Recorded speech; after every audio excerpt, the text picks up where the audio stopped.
Kalau misalkan kita bicara rusunawa, itu memang bukan berangkat dari yang kepemilikan ya.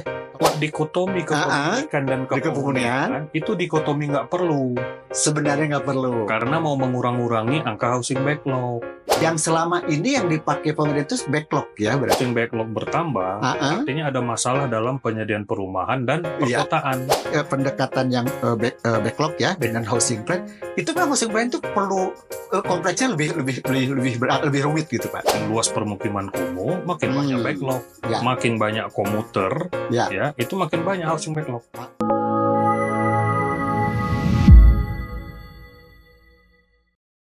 Kembali lagi di PPJ, Podcast P3JB Juara. Oke, terima kasih nih. Selamat sore teman-teman pemirsa P3JB Juara di PPJ. Kita ketemu lagi ini dengan salah seorang yang bagi saya ini teman yang diskusi yang asik Pak. Hatur nuhun ya, Pak Jehan, hatur nuhun sudah Sami-sami, Pak. Ya, hatur nuhun sudah bisa kembali lagi di podcast kita ini.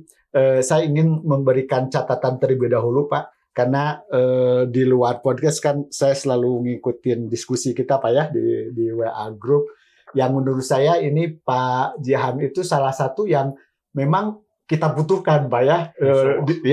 Di satu sisi mungkin kalau orang-orang yang menganggap ini semua kontra pemerintah istilahnya ya dalam tanda petik, tapi bagi saya ini hal yang sangat penting, sangat perlu, karena saya mungkin mengambil teorinya air yang sehat katanya Pak. Air yang sehat itu kan bukan air yang menggenang, tapi air yang mengalir. Nah, kira-kira itu air yang sehat. Nah, di dalam kualitas komunikasi, apalagi kita bicara tentang masalah publik, kan komunikasi yang mengalir itu bukan yang searah justru. Betul. Yang dua arah, Pak ya. Saya setuju, Pak ya. Betul. Oke, betul ya. Terjadi diskursus. Betul. Jadi dan kita juga kadang-kadang kan mungkin karena kita selama ini hanya mengerjakan sesuai dengan yang tupoksi, aturan, kadang-kadang kita kan kebuka, oh ternyata ini jangan-jangan yang kita kerjakan tuh seperti ada kemajuan padahal berjalan di tempat. Gitu. Iya, business as usual. Nah, business as usual. Oke, Pak. Jadi kita coba sekarang kita mulai melanjutkan Pak ya, diskusi yang sebelumnya juga sempat menurut saya banyak hal yang masih belum selesai Pak. Pertama kita ingin membahas yang lagi hangat nih Pak ya, tentang isu backlog perumahan yang dikaitkan dengan 3 juta rumah ya, yang dari yang diinisiasi oleh kabinet sekarang ya, kira-kira seperti ini. Kalau dilihat dari sisi, saya ingin ini dulu Pak, dari sisi kondisi objektif dan di lapangan, apakah memang seperti apa sih Pak, kira-kira kebutuhan backlog itu dan juga sebesar apa sih kira-kira? Mungkin bisa cerita. Kalau backlog perumahan ya terakhir sekali ini kan dikoreksi ya. Itu 15 juta Pak. Jadi sebelumnya? Tidak berkurang. Ya sebelumnya kan sudah 10 juta. Oh, sudah ada penurunan ya dulu tuh dari yang 12. Akibat merubah ukuran perhitungannya. Dasar perhitungannya. Indikatornya berubah. Nah, kemudian kalau 3 juta rumah sampai sekarang juga belum ada satu program yang on the right track menuju yang menyelesaikan tadi backlog. Nah, kalau dua ini kita kritik lebih jauh, ini lama sekali Pak, banyak sekali. Nah, jadi saya fokus ke pertanyaan Pak Luki. Gimana sih sebenarnya mewujudkan ini? Nah, saya ingin menganalogikannya dengan orang yang lumpuh Pak, orang yang tidak bisa bergerak itu karena saraf-sarafnya itu membeku. Yang dilakukan itu adalah memberikan satu terapi namanya akupunktur. Nah, akupunktur itu kan merangsang simpul-simpul saraf untuk bisa aktif lagi ya, sehingga simpul saraf itu menggerakkan otot dan seterusnya. Maka mulailah bisa bergerak sedikit-sedikit dan seterusnya. Nah, ibaratnya seperti itu. Kondisi perumahan permukiman dan perkotaan di Indonesia lumpuh Pak. Lumpuh. Jadi simpul-simpul sarafnya membeku. Nah, apa yang perlu dilakukan pemerintah itu sama seperti akupunktur tadi Pak. Jadi membuka simpul-simpul saraf yang membeku tadi. Ya, apa contohnya? Kita bisa ambil contohnya penyediaan tanah untuk perumahan. Nah, saya sebenarnya mengamati Pak Menteri PKP yang baru ini apa sih yang dia akan lakukan? untuk menghadapi belum adanya jalan keluar solusi penyediaan tanah untuk perumahan ini. Oh, ternyata charity, sumbangan. Dia minta dari pengembang untuk menyediakan tanah. Kemudian dia minta ada yang menyediakan anggaran bangun rumah. Itulah yang katanya berapa? 2,5 hektar. Lalu ada yang dana 250 rumah. Lalu karena tadi charity, ditanya oleh pengembang, itu rumah gimana? Gratis.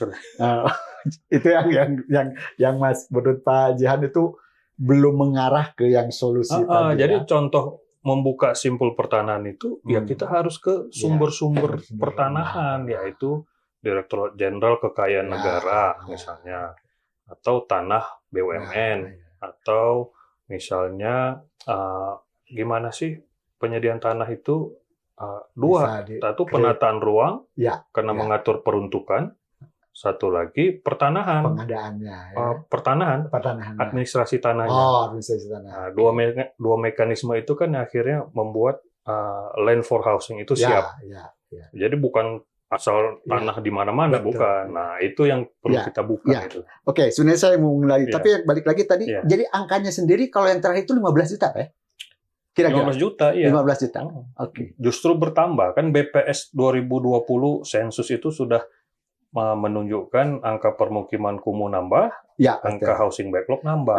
Gitu. Ini saya mau menggarisbawahi kalau kita bicara perumahan, kawasan pemukiman, selalu kita punya tahun dasarnya, Pak ya. Dan biasanya sebenarnya tiap tahun itu kan yang kita pakai kan yang tahun pertama yang basis year-nya gitu ya, kira-kira. Per 10 tahun kan? Per 10 tahun. Jadi backlog dulu tahun sensus 90 itu pertama kali saya mengolah data backlog. Tahun 2000? Sensus 90. Diolah tahun 95, 96. Oke. Nah, itu awal saya mulai di bidang perumahan ini. Iya. Jadi di dalam kalau kita bicara tadi kinerja tentang PKP, yang kita baca itu sebenarnya bukan real time ya, tapi memang data kebutuhan yang memang sebelumnya sudah kita tetapkan. Kira-kira gitu ya, Pak? Jadi tadi sensus 90, sensus 2000, sensus 2010, dan sensus 2020. Oke. Ya, berarti 90. Saya sudah mengalami 4 kali sensus data housing backlog. Dan itu semua meningkat. Nah, yang dipakai sebagai dasar pemerintah itu yang mana? Yang terakhir? Atau yang sebelum? Semua tuh. Artinya setiap kali ada sensus perubahan, berarti dikoreksi ya, bukan dikoreksi. Artinya setiap kali 10 tahun ada sensus dan ada angka housing backlog, menunjukkan bahwa kinerja penyediaan perumahan itu tidak mengenai sasaran atau tidak efektif selama 10 tahun. Atau kalau misalkan saya baca gini, Pak, misalkan gini, dalam 10 tahun itu anggaplah misalkan nambah kebutuhan 10 juta. Nah, sementara misalkan kita bisa menutupinya 5 juta. Kalau dari sisi jumlah 5 juta kan itu progres. Tapi kalau dari sisi presentasi sebenarnya turun kan? Karena kita tidak bisa mengimbangi demand tadi kan. Itu kalau yang 5 juta ya tepat. Ya, gitu. Kalau 5 juta juga tepat. Kalau nggak tepat ya justru ya artinya anggaran lembaga SDM selama ini itu kan artinya sia-sia. Yang 5 juta tadi itu meskipun itu kita katakan anggaplah sebagai progres lah ya, misalkan. Jadi angka housing backlog itu berbeda dengan angka housing need assessment. Beda. Housing need assessment itu disusun di tiap daerah. Itulah yang masuk ke dalam RP3KP. Kalau di literatur internasional namanya housing plan. Housing plan. Nah, itu memang itu yang real berarti kebutuhan kalau itu. Itu yang lebih real, lebih tahu kondisi pertanahannya, jumlah penduduknya. Nah, kalau housing backlog itu sebenarnya general. Kalau misalnya housing backlog bertambah, artinya ada masalah dalam penyediaan perumahan dan perkotaan. Karena yang nambah itu perkotaan itu. Makin luas permukiman kumuh, makin banyak backlog. Makin banyak komuter, itu makin banyak housing backlog. Kayak gitu. Jadi yang selama ini yang dipakai pemerintah itu backlog ya berarti ya? Selama ini masih? Semuanya dipakai. Semuanya dipakai. Tapi karena RP3KP yang di daerah tadi tidak dibina oleh pusat, itu isinya bukan housing plan. Jadi itu ada rencana tata ruang masuk, data kemiskinan masuk, ya. Jadi format RP3KP itu belum menjadi satu format perencanaan perumahan. Jadi housing need-nya nggak tahu juga sebenarnya. Nah itu makanya saya sendiri kalau misalnya selama ini saya itu yang dipakai ya itu yang backlog selama ini ya kita. Iya. Jadi backlog itu sifatnya sapu jagat. Jadi kalau backlog dipakai menunjukkan perumahan permukiman dan perkotaan itu tidak on right track. Kalau itu nambah, berarti kumuh belum diselesaikan, bicara rumah susun nggak kena sasaran, ya kan? Rusunawa itu kan harusnya mengurangi komuter dan mengurangi kumuh. Ya berarti kan kumuh nambah, rusun tetap habisin anggaran. Gitu. Tadi kalau misalkan dibandingin, ada tadi pendekatan yang backlog ya dengan housing plan, itu memang housing plan itu perlu kompleksnya lebih rumit gitu Pak dalam hal ini. Lebih rumit, lebih detail ya. Lebih detail dan lebih basis lokal. Basisnya jadi misalnya lokal. Pemko Bandung ini punya rencana perumahannya seperti apa? Apakah di Bandung Utara, Bandung Timur, atau Bandung Barat, atau Bandung Selatan? Lokasi-lokasi. Tadi kalau backlog itu nggak lihat itu ya. Nggak lihat itu. Dia kan jumlah rumah tangga dan jumlah rumah. Jumlah rumah hanya itu saja ya. Sekarang 90 juta loh ternyata. Ya. Jumlah rumah tangga di Indonesia. 90 juta. Iya. Yang dulu itu sekitar 60-70 juta. Ternyata penambahan jumlah rumah tangga itu yang tadi pesat. Karena sejalan dengan bonus demografi. Memang ada kaitan dengan itu ya? Iya, penambahan keluarga muda itu banyak sekali ternyata. Banyak sekali. Sementara penyediaan rumah itu jauh di bawah itu ya? Bukan jauh di bawah, nggak tepat. Nggak. Udah ngabisin anggaran, nggak tepat pula lagi. Kalau saya masih mengatakan itu ada Pak ya. Kalau Rusunawa jadi sarang ular gimana? Ya gitu ya. Pak, Rusunawa Mangkrak itu banyak. Sekarang coba ratusan twin block Rusunawa itu dievaluasi nggak? Ya, saya ada berita dulu Pak Wamen waktu ke Sumbawa kalau nggak salah ke tempat beliau. Saya dulu waktu zaman jadi penasihat menteri Pak Jan Farid itu dipanggil direktur rumah susun. Nah itu diuraikan di sana, tapi ini nggak boleh keluar data. Dulu aja ada sekitar 300 twin block itu tidak terpakai. Karena kinerja yang diukur itu adalah selesai konstruksi. Padahal seharusnya kan selesai dibangun, selesai dihuni, dan dikelola. Itu pengelolaan ya. Artinya kelolanya itu harus jelas lembaganya, pembiayaan pengelolaannya, sustainable apa enggak. Kalau tidak ada pengelolaan, ini panel listrik besok rusak ini. Nggak ada yang menjaga. Namanya, mohon maaf, penduduk permukiman kumuh kota masuk ke rumah susun tanpa satu sistem pengelolaan rusak semua. Bisa rusak. Dan buktinya hampir semua ya, lebih dari separuh saya duga itu rusunawa itu rusak. Data itu ada Pak? Pernah ada data yang tadi soal waktu saya jadi penasihat Pak Jan Farid dulu ada dulu di Kemenpera dulu ya. Saya dulu tahun 2011-2012 kira-kira tahun itu ya, sebelum 2014. Berarti waktu itu memang sudah harus dikoreksi berarti Pak ya? Waktu itu sudah. Jadi dulu saya juga memberi masukan. Cara mengoreksinya itu bukan dengan cara sekedar meminta apakah satker untuk memperbaiki. Kan karena kan menurun kondisinya rusak dan sebagainya. Terus meminta daerah untuk menerima. Jadi ada rusunawa yang dibangun khusus untuk Pemda, dan ada untuk pesantren, polisi, tentara gitu ya. Kalau yang ada instansinya relatif lebih bagus. Nah, itu maksud saya. Tapi kan salah sasaran. Salah sasarannya dalam arti itu sebenarnya tidak terlalu perlu atau kan ini sasarannya keluarga masyarakat berpendapatan rendah, bukan prajurit TNI, bukan prajurit polisi, bukan santri. Nah itu, saya tadi dilihat progres yang saya sebutkan itu tadi Pak, bahwa itu berhasil membangun, kemudian diisi. Nah itu yang dalam kacamata saya tadi. Tapi salah sasaran ya. Salah sasaran housing backlog ya nambah lah. Karena bukan itu yang harusnya Ya kan saya bilang tadi, yang nambah jadi 90 juta itu kan keluarga muda berpendapatan rendah di perkotaan yang tidak bisa menjangkau perumahan di perkotaan. Sewanya mahal, mau KPR, penghasilan tidak memadai. Sekarang malah ditambah jadi 14 juta plafon KPR. Ya yang 4 juta, 5 juta aja dulu aja 4 juta dan 5 juta, ya kan, misalnya UMP ya, itu aja susah. Yang di bawah aja merasa susah karena mereka dapat gaji cuma 2,5 juta, 3 juta kan masih banyak itu, gaji segitu. Ini dinaikkan lagi, jadi yang penghasilan 7 juta juga nggak dapat itu. Kalau misalkan kita pernah dengar di provinsi lain itu, kalau misalkan salah satunya yang di ini kan katanya DP-nya nggak bisa. Apakah itu menyelesaikan nggak? Misalkan DP-nya anggaplah jadi 0 rupiah. Yang tadi kita bahas itu apa yang disebut dengan housing delivery system. Jadi tidak selalu penyediaan perumahan itu harus dengan bisnis properti. Kalau kita bicara DP itu kan bisnis properti, rumah milik. Nah, sedangkan yang mampu dilakukan pemerintah itu menyediakan rumah sewa. Penghunian ya, bukan pemilikan dulu yang kita pernah cerita. Itu kan penghunian, pemilikan itu cuma untuk mengutak-ngatik data housing mereka. Ya, misalnya kita bedain supaya kesannya menurun. Jadi bukan itu yang perlu dilakukan. Yang perlu dilakukan menguatkan peran negara dalam penyediaan rusunawa. Supaya lebih tepat sasaran, bisa dikelola, mengetahui housing need. Sehingga di mana lokasi rusunawa bisa disesuaikan dengan kebutuhan. Ya. Yang pasti kalau misalkan kita bicara rusunawa itu memang bukan berangkat dari yang kepemilikan ya. Kalau rusunawa ya. Tadi yang pendekatannya lah itu kira-kira.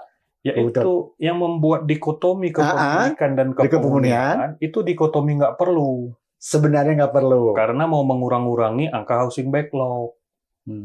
Karena kepemilikan itu ya ternyata datanya itu kalau orang yang menyewa rumah di permukiman kumuh, masuk housing backlog apa enggak? Oh, itu masalah pertanyaannya. Kalau menurut kepenghunian enggak? Ya, kepenghunian karena dia sudah tinggal di situ gitu ya. Kalau kepemilikan? Ya, enggak dia masuk housing backlog karena bukan rumah miliknya. Betul. Nah, yang benar yang mana?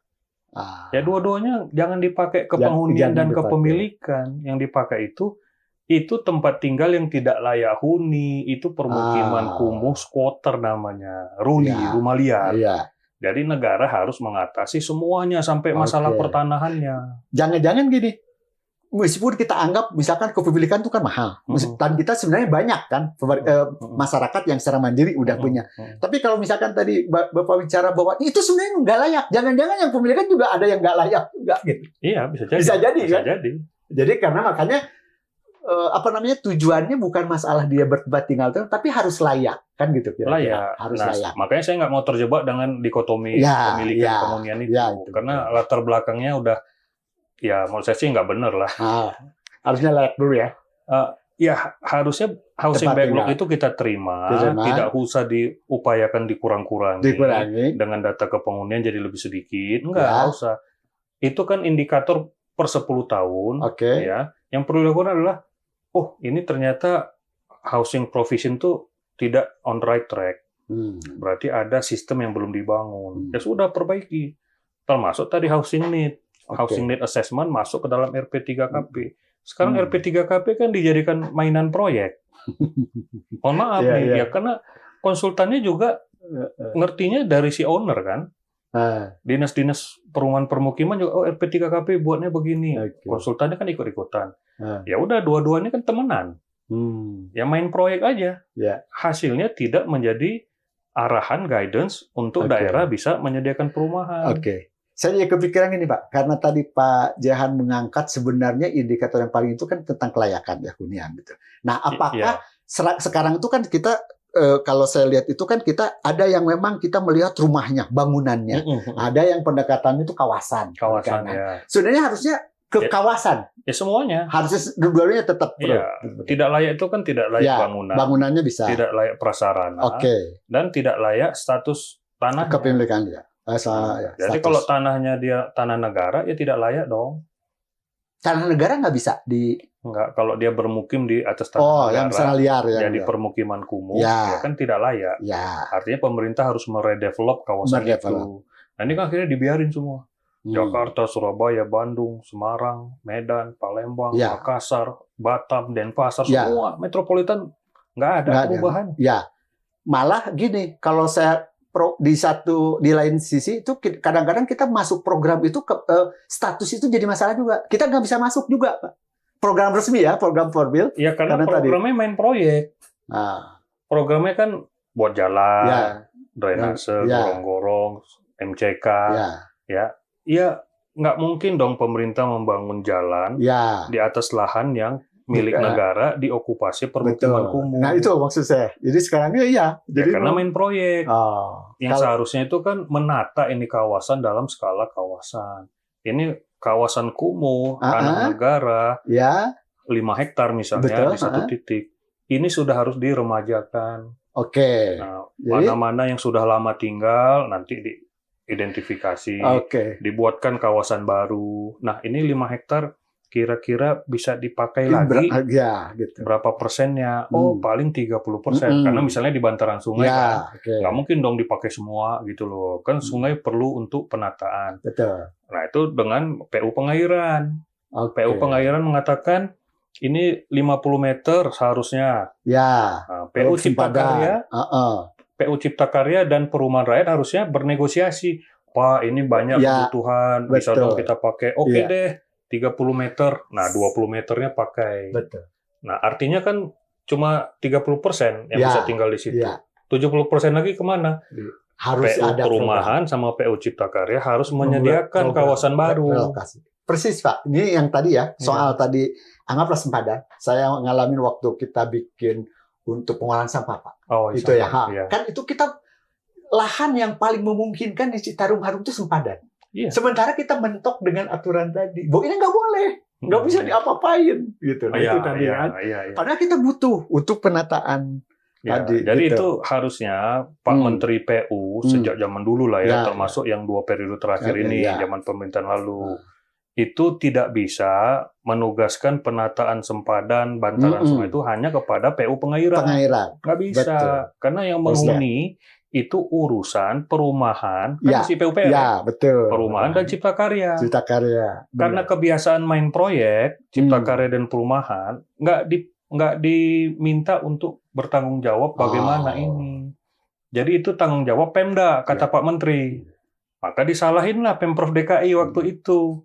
Pemprov DKI ya nggak punya solusi karena DKI-nya masa DKI-nya diminta ambil APBD untuk uang kerahim yang bayar sekian ratus juta tiap unit. Ya nggak begitu dong caranya. Ini Cipta Karya sama Perumahan Rakyat diem-diem aja. Nggak bisa. Namanya urban redevelopment itu urusan Cipta Karya sama Perumahan Rakyat. Sama satu lagi tuh BPIW. Itu main proyek aja juga kerjanya. Ngabisin beratus-ratus miliar itu. Ya saya baru agak sedikit kebuka Pak, yang selalu dikritik Pak Jahansa itu tentang proyek. Itu artinya gitu. Ternyata tidak bisa menyelesaikan tadi.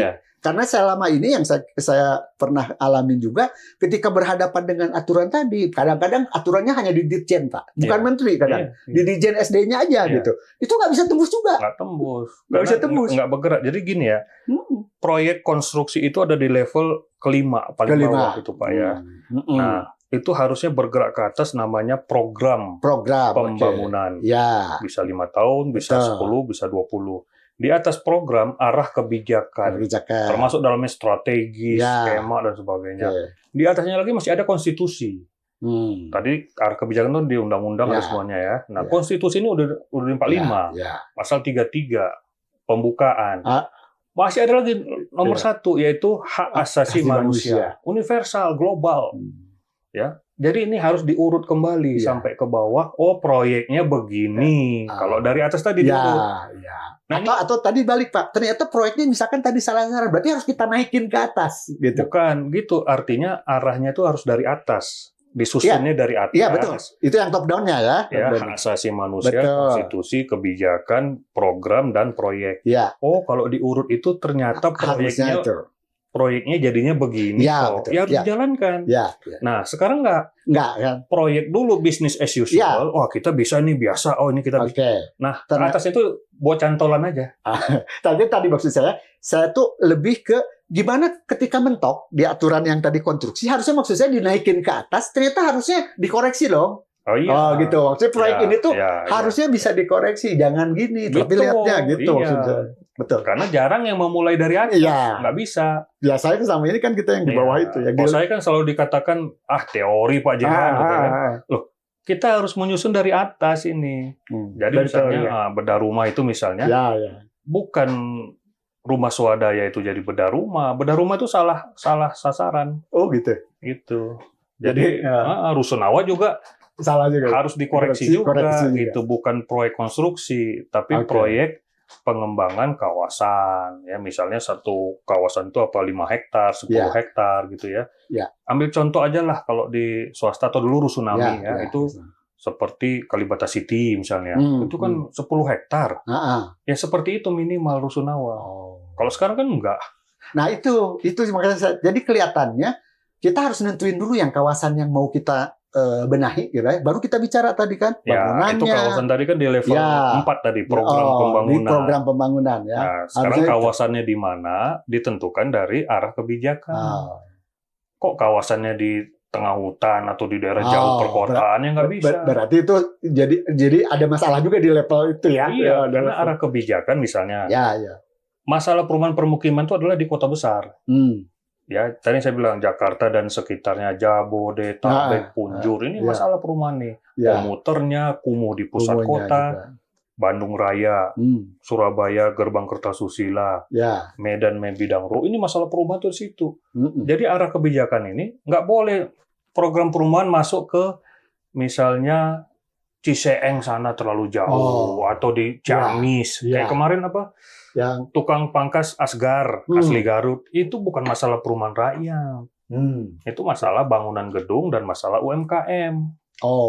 Jadi bukan pendekatannya nggak perlu sampai di situ ya, nggak perlu dia diselesaikan, tapi levelnya tuh bukan di level yang tadi ya, yang di atas. Ya karena Pak Menteri PUPR dulu itu mendampingi Pak Presiden pangkas rambut, dan dia yang ada di benaknya adalah kumpulan proyek-proyek KPR bersubsidi. Gue punya nih KPR, itu kan proyek pembiayaan subsidi KPR kan. Bisa deh Asgar kita kasih. Ya tidak ada naungan kebijakan dan arah pembangunannya. Tapi kalau dari sisi, anggaplah misalkan dari sisi ini, kira-kira yang tadi dilakukan, meskipun tadi saya paham ya, sebenarnya kalau dilihat dari atas itu nggak terlalu lurus dengan dari atas gitu ya. Tapi manfaatnya kira-kira kan ada kan? Ada nggak yang bisa menjelaskan tadi? Ada misalkan bikin komunitas, misalkan itu kira-kira apa yang bisa dimanfaatkan dengan pendekatan tadi kira-kira Bapak? Maksudnya manfaat dari yang itu proyek-proyek yang proyek-proyek itu kira-kira gitu. Ya nggak banyak manfaatnya. Nggak terlalu banyak manfaat. Nggak banyak ya karena namanya nggak efektif. Nggak efektif, nggak mengenai sasaran. Akhirnya ya kita tinggal nunggu sensus 2030. Rumah nambah lagi.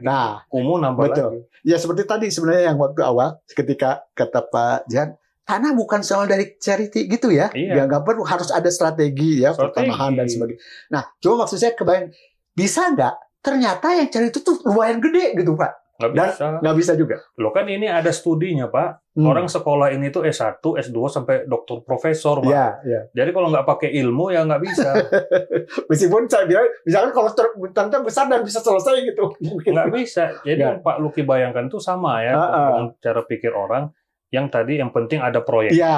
Dan seperti itu ini lalu bisa dipakai. Berpikir mencari cantolan. Nggak bisa. Nah itu kan pernah kita bahas, kayak orang nyuruh masak di dapur di rumah kan. Betul. Padahal mau buat hajatan untuk 2.000-3.000 tamu. Harus ada sistem penyediaan makanan, namanya perusahaan catering. Kira-kira gitu. Karena tadi saya kan mungkin cara pandangnya mikro. Jadi artinya ada yang ada yang memakai, ada yang bermanfaatkan kan gitu ya. Tapi kalau dilihat dari tadi cara pandang Pak Jihan itu seolah kebutuhan dengan yang dilakukan itu terlalu senjang gitu ya, terlalu jauh ya. Perumahan itu harus driven by housing need, bukan driven by supply proyek, bukan. Karena kalau supply proyek misalnya nih, ada ide tanah-tanah koruptor yang disita KPK, ya tergantung sekarang tanah koruptornya di mana lokasinya. Mau dibangun juga nanti ya akhirnya jadi mangkrak. Tidak ada yang sesuai. Nggak sesuai tadi ya dari atas itu ya. Nggak dari atas, mangkrak akhirnya apa? Ya jadi hutang.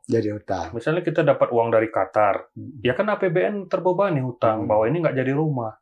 Jadi tempat apa nanti? Dicari-carilah fungsinya yang lain yang masih bisa. Buat apa misalnya? Pusing juga saya kok rumah mangkrak jadikan apa. Tapi saya kebayangin, itu Ya mungkin selama ini kita belum, karena yang dibayangkan, yang disampaikan Pak Jihan tuh idenya terlalu rumit dan susah kayaknya kebayang. Sebenarnya nggak susah juga. Ya pakai ilmu aja. Iya. Pakai ilmu. Jadi meritokrasi itu yang dilakukan Jepang, Singapura, Hong Kong, semua melakukan itu. Perumahan, permukiman, perkotaan itu ada studinya, ada ilmunya, dan ada strategi yang harus diterjemahkan dalam program pembangunan. Itu kita tidak lakukan. Mungkin yang saya bayangkan sebenarnya kendala utama itu di tata ruang, betul nggak? Ketika kita harus salah satu komponen penting, ya, gitu kan? Harus strict kan? Selama ini kan kita seolah seperti tidak bisa mengawal itu. Itulah salah satu dari bidang perumahan ini yang tidak memiliki sistem penyediaan yang baik, tidak berorientasi kebutuhan sebagainya, menyebabkan tata ruang itu bisa dibuat perubahan-perubahan yang tidak berdasar, revisi-revisi.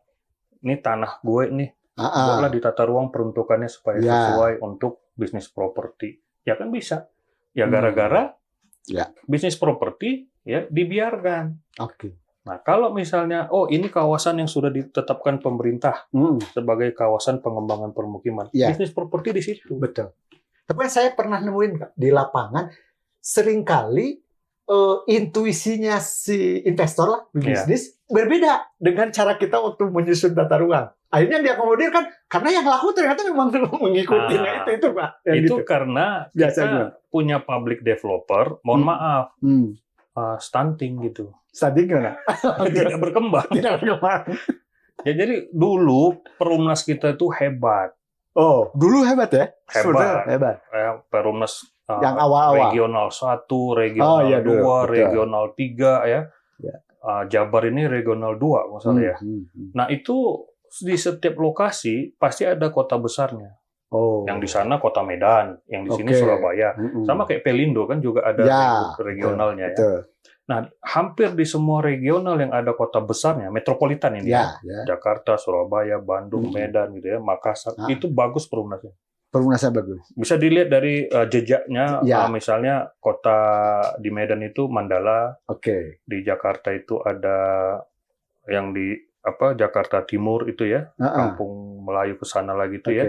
Yang Bandung mana Pak? Bandung itu Sarijadi ya. Sadang Serang ya. Oh, itu Surabaya yang dari awal, yang awalnya sudah ya termasuk 80-an lah itu kan. Ya betul. Nah, itu menurun. Karena pemerintah kita tidak konsisten. Ya, menerapkan apa-apa yang baik di Orde Baru. Gitu. Di Orde Baru itu banyak juga yang bisa kita termasuk perumahan rakyat. Perumahan rakyat itu bagus di Orde Baru. Tapi di akhir masa Orde Baru, saya nggak menyalahkan Orde Reformasi. Di akhir Orde Baru pun tidak konsisten. Sudah mulai lepas-lepas. Ya, ini akibat debirokratisasi dan deregulasi. Ekonomi. Jadi mirip-mirip cipta kerja itu juga. Jadi rusak ini sektor publik jadi kehilangan arah. Apakah itu karena memang tadi Pak tuntutan yang ekonomi itu? Memang dari situ. Jadi ada terlalu liberal lah ya. Akhirnya kita menyelesaikannya kan dengan itu. Dengan bisnis. Akhirnya misalnya developer swasta diserahkan hak menguasai sampai beribu-ribu hektar. Itu nggak boleh. Harusnya nggak boleh. Ya karena tanah itu kan pasal 33. Realistis nggak? Dulu berpikirannya bahwa mereka yang bisa bangun. Ya enggak dong. Kan saya udah cerita Perumnas tadi. Perumnas sebenarnya bisa bersih. Lah kan artinya sejak masa itu Perumnas menurun. Karena ada tadi pemain lain baru lah ya. Kebijakan yang tidak konsisten memperkuat sektor publik. Jadi kalau Perumnas tahun 70-an, itu nggak ada developer yang ngimbangi Perumnas. Itu memang mereka punya modal yang memang disupport sama anggaran pemerintah dulu? Tidak hanya anggaran. Jadi bekerjanya public developer itu tanah, prasarana. Disupport ya tadi ya, dukung. Jadi kalau udah ada kawasan Perumnas, itu jalan harus masuk. Jadi benar-benar dipenuhi ya? Nggak boleh si Bina Marga, Wanipiro nggak boleh. Nggak boleh transaksional. Penyediaan air bersih masuk, semua harus masuk. Listrik, PLN nggak boleh Wanipiro. Karena ini proyek negara strategis ya, Mandala, Sadang Serang. Ya, saya baru paham. Jadi maksudnya itu ya Pak ya. Jadi artinya saya kan melihat sekarang kayaknya pemerintah nggak mampu deh bikin segala karena negara sudah absen. Nah, yang tadi ya. Iya. Tadi yang perencanaan yang sifatnya lintas. Jadi yang tadi. dulu itu industrialisasi, liberalisasi itu untuk misalnya manufaktur oke lah. Mereka buat pabrik besar, betul, infrastruktur itu perlu. mendukung, ya. Tapi kok namanya bisnis properti nggak bisa. Nggak bisa. Bisnis properti harus di atas lahan kawasan yang disiapkan pemerintah.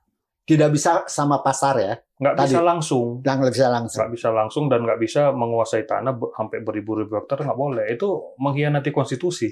Ya itu tadi saya selama ini kan boleh jadi mungkin perlu dikoreksi juga ya setelah ini. Ya saya berpandangan mereka yang memang mampu. Akhirnya pemerintah memberikan kemudahan gitu. Ya enggak dong. Bisnis properti itu kan hanya untuk menengah atas. Oh, mereka dikasih hanya untuk itu ya? Bukan. Mereka target mereka kan profit, dan itu hanya menengah atas. Sedangkan kebutuhan perumahan tadi kan menengah bawah juga ada. Ya nggak bisa dong mereka semuanya selesaikan. Dan kewajiban-kewajiban itu, hunian berimbang, fasos-fasos, itu kan berantakan semua. Karena justru nggak itu ya, nggak sesuai dengan yang itunya mereka. Iya, jadi kalau ditanya ke saya nih misalnya, apa yang harus dilakukan? Semua evaluasi itu. Kewajiban-kewajiban fasos-fasos, hunian berimbang, serah terima PSU, 3 itu aja. Yang harus coba diaudit semua di 20 kota metropolitan. Saya yakin itu 70-80% berantakan. Masih belum. Kalau misalkan itu arahnya kira-kira itu bisa banyak membantu ya untuk kawasan ya. Dong. Untuk kawasan. Jadi misalnya ya, kita ambil kota baru misalnya BSD. Itu kan 6.000 hektar. Yang baru terbangun baru sekitar 3.000-4.000 hektar. Masih banyak. Kalau sudah hasil evaluasi mengatakan, oh ini ada kewajiban-kewajiban belum dilaksanakan, ya minta dong. Nah, sekarang sampai di ujung barat itu Cisauk sudah terbuka.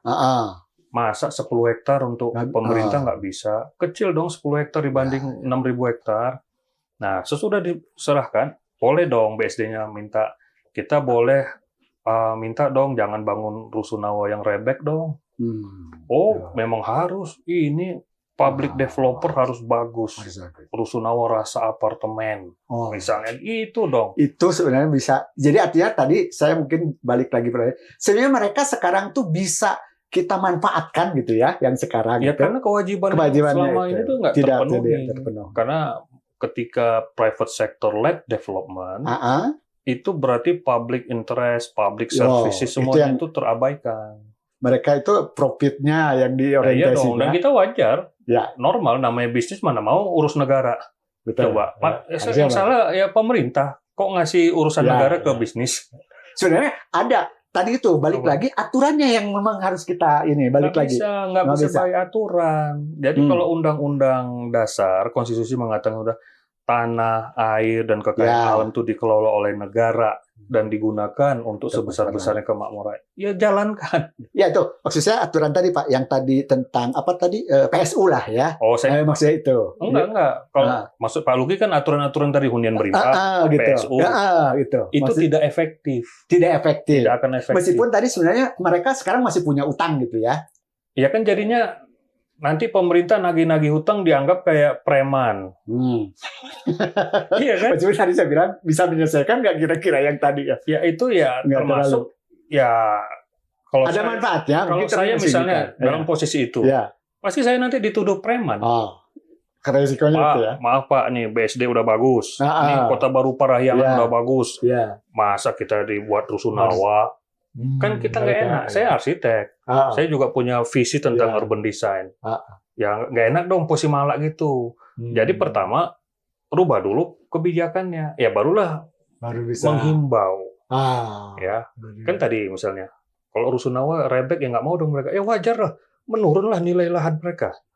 Misalnya dibuat bedah rumah kayak gitu, rumah-rumah jelek misalnya, nggak mau mereka. Ya kita harus bisa ya, negara itu ibaratnya kita orang tua sama anak itu ya, jangan semena-mena dan jangan juga membiarkan anak itu nggak terurus gitu loh. Oke, terakhir nih Pak, sebelum kita tutup, saya ini menarik juga. Ada kasus saya pernah ke luar kota, saya melihat tuh kan kemacetan di lalu lintas tuh gara-gara itu pekerja pabrik Pak. Yang ketika keluar masuk, saya kepikiran bisa nggak sih ketika mereka diizinkan untuk membangun pabrik, mereka diwajibkan membuat tadi mau rusun kayak apa dan di lahan mereka. Saya dulu tuh kepikiran itu bisa dijadikan nggak solusi? Ya sama kayak kewajiban hunian berimbang tadi. Ya mereka nggak efektif. Efektif juga. Ya mereka kewajiban mereka bayar gaji. Ya itu betul maksud saya tadi. Jangankan tadi disuruh membangun hunian pekerja. Pekerja. Ya, membayar gaji, menyediakan pesangon aja mereka berusaha mengurang-urangi dengan membuat pekerja kontrak. Ya kan? Apalagi nyediain rumah. Kita pakai logika. Jadi menurut Pak Jan itu lebih susah kalau untuk mereka disuruh. Kenapa Vietnam, Thailand, Malaysia itu bisa leading ekspornya? Karena industrinya itu ada Perumnas khusus kawasan industri, Pak. Jadi menyiapkan kawasan industri itu sudah ada itunya. Bukan urusan Menteri Perindustrian. Bahwa perencanaannya boleh. Misalnya Menteri Penanaman Modal BKPM boleh. Tapi ketika action itu Kementerian Pekerjaan Umum dan Pengembangan Kawasan, Cipta Karya, semua lah perumahan. Itu harus siap. Harus siap dengan kebutuhan tadi ya. Berbagai fungsi. Tadi, Pak, ya. Jadi ada kawasan perumahan perkotaan. Ini kan jasa. Ada kawasan permukiman industri. Ada kawasan permukiman pariwisata. Ada kawasan permukiman pertambangan. Bahkan ini sekarang agropolitan. Misalnya Agrinas itu kan mengganti Wirama Karya. Ya kan salah satu karya kan diganti Agrinas. Itu konsepnya apa? Bukan langsung jadi jualan ikan, bukan. Tapi balik lagi ke ini ya. Kawasan perikanan, Minapolitan, Wirama Karyanya bisa mengembangkan ke sana. Kira-kira gitu. Siap. Oke, Pak. Ini catatan-catatannya juga menarik. Dari satu pertanyaan kita bisa berkembang dengan masalah ini. Kita untuk session ini sementara kita tutup dulu. Terima kasih Pak Jehan. Sama-sama Pak Lugi. Mudah-mudahan kita bisa lanjutkan ini. Jadi beberapa catatan ya teman-teman sekalian ini dari Pak Jehan itu punya pandangan yang tersendiri ya. Bagaimana pemerintah bisa, istilah saya tuh mengoreksi kalau istilah Pak Jehan tuh harus berangkat dari nol lagi lah. Atau bukan dari hulunya lah. Dari hulunya harus dibenahin sampai memang kita menemukan pekerjaan yang kalaupun misalkan ada sebuah proyek yang memang sesuai dengan yang dengan arah kebijakan. Saya kira itu saja. Terima kasih. Hatur nuhun. Selamat sore. Kita kembali di PPJ Podcast P3JB Juara. Hatur nuhun Pak Jehan. Sami-sami.